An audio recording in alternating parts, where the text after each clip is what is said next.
अस्सलाम वालेकुम, hope so you are all fine.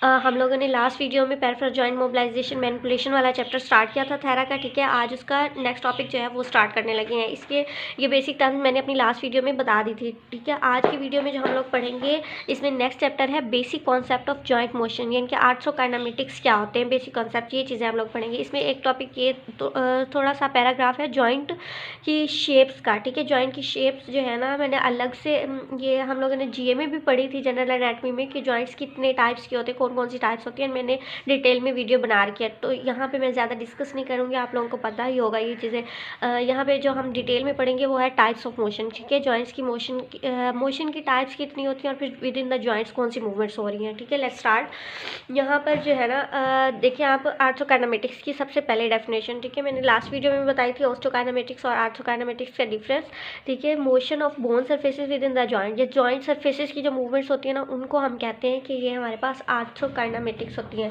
जैसे कि आप लोगों को पता है कि यहाँ पे मैं आप लोगों को दिखाती हूँ, ये बोन हो हमारे पास कोई भी, ठीक है, उसकी एक सरफेस जो होती है वो हमारे पास कन्वेक्स होती है, ठीक है, और दूसरी हमारे पास सरफेस है कनकेव। अब ये जो कन्वेक्स बोन है, एक तो बोन की ये सरफेस हो गई जो जॉइंट्स मिल के जॉइंट बना रही है बोन की सरफेसेस, ठीक है। एक चीज़ होती है हमारे पास ये वाला जो शेफ्ट है ना बोन का, इसको हम लोग बोनी लीवर भी कहते हैं। ये बात आपने याद रखनी है कि बोन का एक तो एंड होगा, एंड जो कि जॉइंट बना रहा है वो बोन सरफेस है।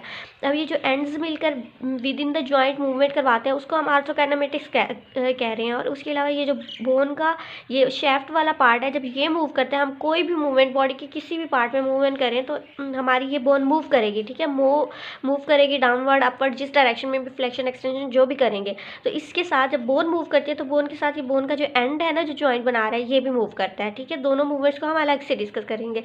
और इस बोन की मूवमेंट को हम ऑस्टोकाइनेमेटिक्स कह रहे थे, और जब जॉइंट्स की मूवमेंट्स की बात करते हैं तो हम आर्थ्रोकाइनेमेटिक्स की बात करते हैं, ठीक है। अब यहाँ पर आ जाए आप लोग टाइप्स ऑफ मोशन पे। टाइप्स ऑफ मोशन जो है ना हमारे पास, इसकी डिटेल जो है वो आपको मिलेगी मैनुअल थेरेपी की बुक में, क्योंकि थेरा के साथ ही आप मैनुअल पढ़ते हो जो कि केल्टन बॉन्ड की बुक है, ठीक है। उसका फर्स्ट चैप्टर में ही डिटेल दी हुई है। यहाँ पे आपने थोड़ा सा पढ़ना है, जिसमें ये है कि मूवमेंट्स जो है हमारे पास, यहाँ पे हमारे पास दो तरह से, एक movement of bony lever same यही चीज़ जो यहाँ पे मैंने आपको दिखाई है कि ये इस चीज़ को, बोन के शेफ्ट को हम लोग बोनी लीवर कह रहे होते हैं। एक इसकी मूवमेंट्स है, ठीक है, और इन मूवमेंट्स को हम लोग कहते हैं, इस लीवर की मूवमेंट यानी कि बोन का ये वाला पार्ट जब शेफ्ट वाला पार्ट मूव करेगा तो इसको हम कहेंगे स्विंग, ठीक है। ये बात आपने याद रखनी है, स्विंग कहते हैं मूवमेंट्स ऑफ बोनी लीवर। जैसे कि flexion, extension, abduction, adduction, rotation, ये जितनी भी मूवमेंट्स हैं, ठीक है, इनको एंगुलर मूवमेंट्स भी कहते हैं क्योंकि ये एंगल बना रही होती हैं। और इसको हम लोग मेजर करते हैं डिग्रीज में, ठीक है। गोनियोमीटर एक डिवाइस होता है, उसके थ्रू एक स्केल की तरह होता है, ठीक है, स्केल होता है जिससे हम मेजर करते हैं। और इस मूवमेंट्स को, जो हमारे पास मूवमेंट निकलेगी कि कितने डिग्री मूवमेंट हुई है, कितनी बोन मूव की है, तो उस चीज़ को हम रेंज ऑफ मोशन कहते हैं। ये बात आपने याद रखनी है, ठीक है।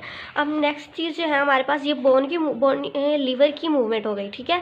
नेक्स्ट मूवमेंट जो हमारे पास आती है वो है motion of bone surfaces in the joint. Joints के अंदर जब बोन मूव करेगी ना, यानी कि ये वाली बात जब मैंने कहा था कि बोन की ये वाला एंड पार्ट जब है, बोन का ये एंड पार्ट, बोन की सरफेस है ना, जब ये मूव करेगी जॉइंट के अंदर, तो इसको हम लोग कहते हैं, यानी कि ये इसकी डिफरेंट टाइप्स होती हैं जिनको हम रोलिंग, स्लाइडिंग या स्पिनिंग, ठीक है, ये टाइप्स होती है कि या तो ये एंड जो है ये रोल करेगा, गोल गोल घूमेगा, या फिर ये स्लाइड करके जाएगा, ठीक है, आगे पीछे, या फिर इसकी स्पिनिंग होगी कि जैसे एक एक्सिस के अराउंड घूमना, ठीक है, इस तरह से। अब मैं इनकी डिटेल बताती हूँ। यहाँ पे मैंने अलग से लिखा हुआ है, ये डिफरेंस नहीं लिखा हुआ, ये वैसे ही मैंने अलग से कॉलम्स बना के लिख लिया है, ठीक है। तो अब मैं थोड़ा सा डिफरेंस अक्सर आ जाता है, रोल स्लाइड, या स्लाइड को ग्लाइड भी कहते हैं, रोल ग्लाइडिंग कॉम्बिनेशन में भी पूछ लेते हैं कि रोल ग्लाइडिंग कॉम्बिनेशन क्या है, ठीक है, अलग से भी पूछ लेते हैं, और ये बहुत इंपॉर्टेंट टॉपिक है। अब रोल जो है ना, यानी कि रोल सरफेस, किसी भी बोन की सरफेस का रोल दूसरी सरफेस पे रोल होना, ठीक है। अब इसमें क्या है कि हमारे पास कुछ पॉइंट्स हैं जो आप लोगों ने याद रखना है। अब यहाँ पे ना, इसको मैं दिखाती हूँ। यहाँ पे ये देखें, जैसे कि मेरे पास एक ये मैंने ढक्कन लिया हुआ है, ठीक है, ये हमारे पास सरफेस है, ये कन्वेक्स समझ लें, कन्वेक्स सरफेस है, और ये फ्लैट सरफेस है, दूसरी कनकेव समझ लें। यहाँ पे ना ये बोन का एंड समझ लें, ये जो एंड है ना, ये वाला एंड है। अब ये ना रोल करेगा, ठीक है, ये रोल करके इस तरह जाएगा। बोन, जब भी आप बोन को मूव करोगे तो जॉइंट के अंदर इस तरह रोलिंग होगी। अब रोलिंग में ना एक चीज़ है, यहाँ पे अगर आपको नज़र आ रहा हो ये पॉइंट, ठीक है, एक यहाँ पे मैं बना देती हूँ, एक मैंने यहाँ पे बनाया हुआ है, ठीक है, ये वाला पॉइंट। अब ना ये दोनों पॉइंट, अब ये जो सरफेस है ना, ये दूसरी सरफेस है। दूसरी सरफेस पे एक ये पॉइंट है मेरे पास।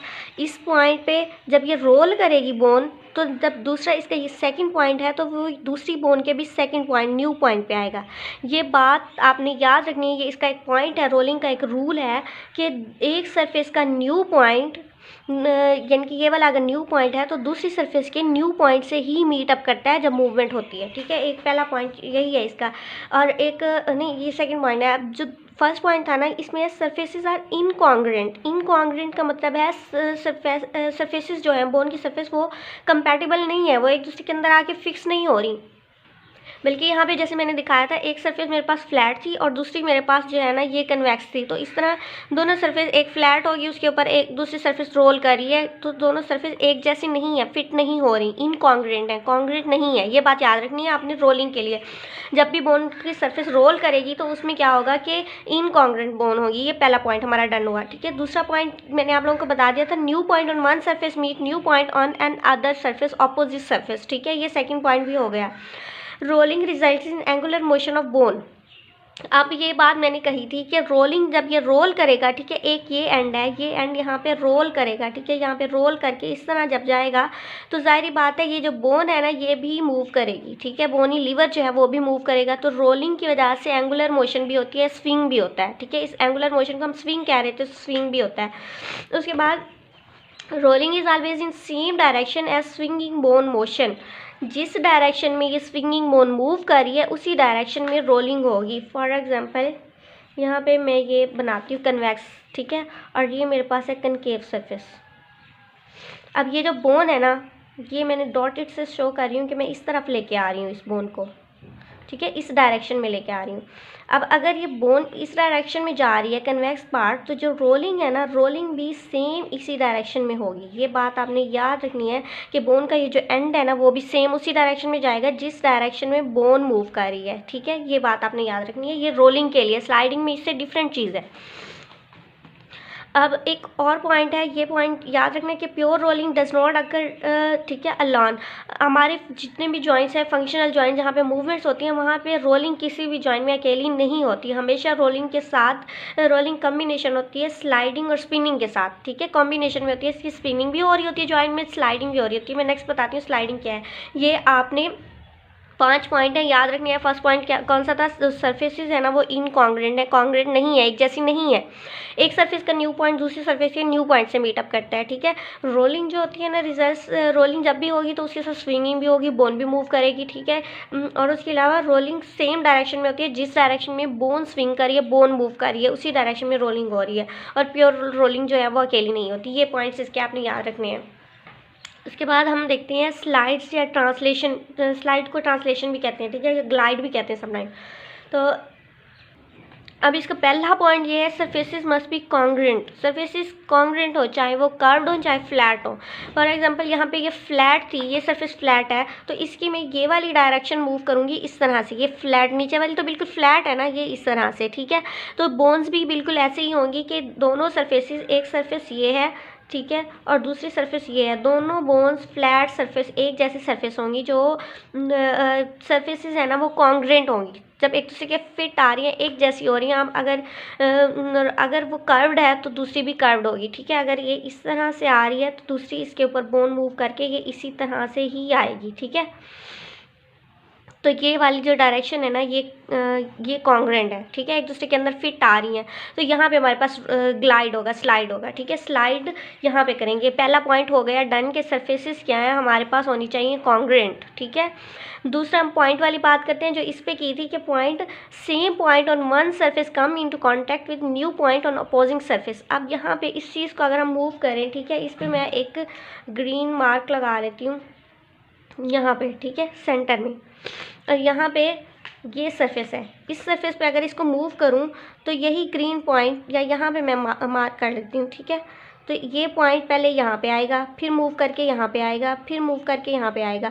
इस सरफेस का न्यू पॉइंट है, ठीक है, ये 1 हो गया, ये 2 हो गया, ये 3 हो गया। लेकिन उसी इस सरफेस का जो है ऑपोजिट सरफेस है उसका सेम पॉइंट है, same point on opposing surface के न्यू पॉइंट से मीटअप करते हैं। ये बात आपने याद रखनी है। एक सरफेस का पॉइंट्स एक ही होगा, सेम होगा वन सरफेस का, come in to contact with new point on opposing surface. अब स्लाइडिंग की डायरेक्शन ना ये बहुत इंपॉर्टेंट है, बड़ी इंपॉर्टेंट है। जब भी स्लाइड होता है ना तो ये डिपेंड करता है हमारे पास कनकेव कन्वेक्स रूल पे, ठीक है। कनकेव कन्वेक्स रूल आपको अलग से भी पूछ लिया जाता है कि क्या चीज़ है, और बहुत सारे बच्चे इसको कंफ्यूज करते हैं।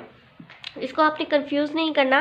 कनकेव कन्वेक्स एक सिंपल सा रूल है, ठीक है। आपने ये इसमें बात याद रखनी है, जो बोन मूव कर रही है ना, यहाँ पे मैं फिर से बना देती हूँ, ये देखें। सबसे पहले कनकेव कन्वेक्स में जो बच्चे कन्फ्यूजन किस वजह से कन्फ्यूजन का शिकार होते हैं, उन्हें ये नहीं पता होता कि कन्वेक्स सरफेस कौन सी है, कनकेव कौन सी है, ठीक है। कनकेव जिस सरफेस में केव होगी, ठीक है, कैविटी की तरह होगी, जो उभरी हुई सरफेस होगी उसको हम कन्वेक्स कहते हैं। ये बात याद रखनी है। अब ऊपर वाली बोन मेरे पास क्या है, केव तो नहीं है ना इसकी, ठीक है, कन्वेक्स है। कन्वेक्स सरफेस यानी कि उभरी हुई है, ठीक है। अब अगर तो कन्वेक्स सरफेस के हम देखते हैं बोन किस तरफ मूव कर रही है। जो बोनी का लीवर है ना, बोन लीवर, ठीक है, मैं इसको मूव करती हूँ इस डायरेक्शन में, ठीक है। अब ये मूव किया इस डाउनवर्ड डायरेक्शन में, ठीक है, इस डायरेक्शन में बोनी लीवर मूव किया। अब जो स्लाइड है, स्लाइड की डायरेक्शन इसके ऑपोजिट होगी, ठीक है। ये बात याद रखनी है। जब कन्वेक्स बोन मूव करती है तो उसकी डायरेक्शन जॉइंट में जो स्लाइड हो रहा है, स्लाइड की डायरेक्शन जो होगी वो उसके ऑपोजिट होगी, ठीक है। इसी तरह अगर मैं कनकेव को मूव करूँ, ठीक है, कनकेव बोन इस तरह मूव करके ये इस साइड पे आ जाए, ठीक है, तो जो स्लाइड है ना, अगर बोन इस डायरेक्शन में मूव कर रही है, ठीक है, बोन अगर इस डायरेक्शन में आ रही है तो स्लाइड भी इसी सेम डायरेक्शन में होगा, ठीक है। ये बात याद रखनी है, स्लाइड उसी डायरेक्शन में होगा जिस डायरेक्शन में बोन मूव कर रही है। यहाँ पे मैं आपको मैनुअल की बुक पढ़ी है मेरे पास, यहाँ से भी समझा देती हूँ। ये देखें, ये बोन है एक कन्वेक्स, ठीक है, ये एक पार्ट है कनकेव पार्ट है। अब यहाँ पे सेंट्रल पॉइंट को देखें, सेंट्रल पॉइंट यहाँ पे लगा हुआ है। अब बोन किस तरह मूव कर रही है, बोन मूव कर रही है इस डायरेक्शन में, यानी कि डाउनवर्ड डायरेक्शन में मूव कर रही है। अब अगर हम कनकेव कन्वेक्स रूल की बात करें, कन्वेक्स वाली में हम लोगों ने बात की थी, अगर कन्वेक्स बोन मूव कर रही है तो स्लाइड जो होगा ना वो ऑपोजिट डायरेक्शन में, जिस साइड पे बोन मूव कर रही है, यानी कि बोन का अगर ये वाला पार्ट जो है, ये सारी बोनी लीवर है, अगर वो नीचे आ रहा है तो जो ग्लाइड है ना वो ऑपोजिट डायरेक्शन में होगा, इस साइड पे आएगा, ठीक है। ये बात आपने याद रखनी है, ये इस साइड पे ग्लाइड जाएगा, ठीक है। और अगर कनकेव बोनी पार्टनर मूव कर रहा है तो अगर बोन इस तरफ आ रही है तो ये सेंट्रल पॉइंट इसी डायरेक्शन में आएगा जिस डायरेक्शन में बोन मूव कर रही है। ये होप्स हो कि आप लोगों को जो है समझ आ गई होगी। वैसे ये बहुत जो है कंफ्यूजिंग है, ये इजीली समझ नहीं आता बच्चों को। और इसका जो लास्ट पॉइंट है वो बिल्कुल सेम रोलिंग की तरह है कि प्योर स्लाइडिंग जो है ना वो अकेली नहीं होती, कम्प्लीटली जब भी यानी कि स्लाइड होगा तो उसके साथ रोलिंग भी होगी। और इसकी रोलिंग क्या है कि जब प्योर स्लाइडिंग अकेली नहीं होती, उसके साथ रोलिंग भी हो रही है, तो डिपेंड करता है कि रोलिंग ज़्यादा या स्लाइड ज़्यादा है। वो डिपेंड करता है कि सरफेसेस कौन सी है। अगर सरफेस हम बात करते हैं इनकॉन्ग्रेंट है, एक जैसी नहीं है, तो रोलिंग ज़्यादा होगी वहाँ पर। अगर सरफेसेस दोनों फ्लैट हैं, एक जैसी हैं, तो फिर स्लाइड ज़्यादा होगा, ठीक है। ये चीज़ याद रख लें। उसके बाद स्पिन बहुत सिंपल सा है। स्पिन में क्या होता है कि एक बोन, यहाँ में मैं आपको बुक में दिखाती हूँ, ये देखिए, ये स्पिनिंग है। स्पिनिंग क्या है कि एक बोन का एक एक्सिस है सेंट्रल, उस एक्सिस के अराउंड बोन जो है वो रोटेट हो रही है, ठीक है, सिर्फ रोटेशन है, वो अराउंड रोटेट हो रही है। और जब ये बोन रोटेट करके जाएगी एक एक्सिस के अराउंड तो वो एक आर्क बना रहेगी, ठीक है। एक सेम पॉइंट है, एक ही पॉइंट है और वो आर्क बना रहा है। Same point on the moving surface create an arc of circle as the bone spins, ठीक है। और ये स्पिनिंग में भी यही पॉइंट है, स्पिनिंग भी अलॉन नहीं होती, स्पिनिंग भी स्लाइड और रोल के साथ होती है। इसकी एग्जांपल जो है ना हमारे पास ये शोल्डर की एग्जांपल है, ठीक है। यहाँ पे शोल्डर का जो है शोल्डर में जब फ्लेक्शन करते हैं ना, ह्यूमरस को ऊपर की तरफ लेके जाते हैं, तब भी ये स्पिन करता है, ठीक है। और रेडियोल्नर स्पीड रेडियोल्नर जॉइंट है तो उसमें भी रेडियस और अल्ना ये मूव करती हैं, ठीक है, स्पिनिंग करती हैं। और उसके अलावा हिप जो जॉइंट है ना, हिप जॉइंट भी इसी की एग्जाम्पल है। ये 3 एग्जाम्पल है स्पिनिंग में। अगर कोई भी पॉइंट आप लोगों को कन्फ्यूजिंग लगा है कि कन्फ्यूजन हुई है कहीं पे भी, आप लोग मुझे बताएं, मैं दोबारा क्लियर कर दूँगी आप लोगों को। और उसके अलावा अगर मेरी वीडियो आप लोगों को अच्छी लगी हो, आप लोगों को समझ आई हो, तो ज़रूर कमेंट्स में बताइएगा। Thank you so much.